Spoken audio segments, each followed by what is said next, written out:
Viewers, जो आज मैं आपके साथ डिश शेयर करने लगी हूँ वो पाकिस्तान की मशहूर डिश है जिसका नाम है मूंग मसूर की दाल विद वाइट राइस। इंशाल्लाह जो मैं आपको रेसिपी बताने लगी हूँ ये बहुत डिफरेंट रेसिपी है और बहुत मज़े की रेसिपी है।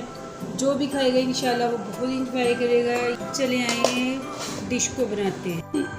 मूंग मसूर की जो दाल होती है वो भिगोए बगैर भी पका सकते हैं, ये जल्दी गल जाती है।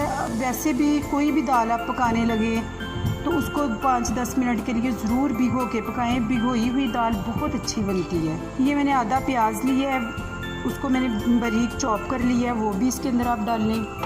ये 4 मैंने जवे लिए हैं लहसुन के, वो भी इसके अंदर जाएंगे। ये 1 चम्मच जाएगा नमक का। ये हल्दी जाएगी आधा चम्मच। दाल में हल्दी ज़्यादा अच्छी लगती है, वैसे भी ये स्टॉमी के लिए ये बहुत अच्छी होती है। ये 1 चम्मच में डालने लगी हूँ सुरख मिर्च का भर के। ये काली मिर्चें मैंने ली हैं और साथ में ये ज़ीरा लिया है, ये भी मैं 1 चम्मच डालने लगी हूँ। ये देखिए, ये सारी चीज़ें अब मैंने डाल दी हैं। अब मैं इसके अंदर पानी डालूँगी। 1 बाउल आप भर के इसमें पानी का डाल दें।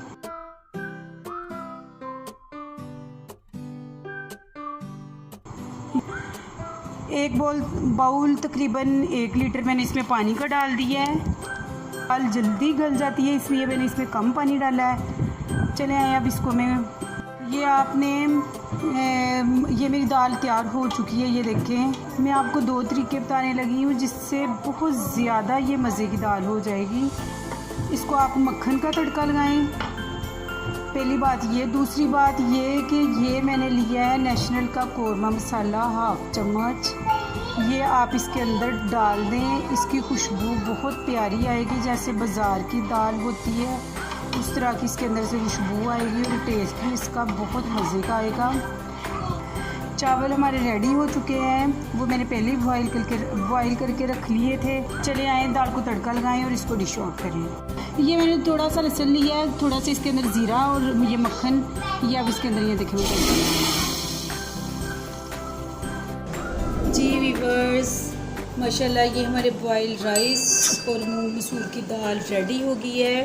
खुद भी खाएं, दोस्तों को भी खिलाएं, मेरे चैनल को सब्सक्राइब करें। इंशाल्लाह अब अगली डिश के साथ मिलते हैं, तब तक के लिए अल्लाह हाफ़िज़।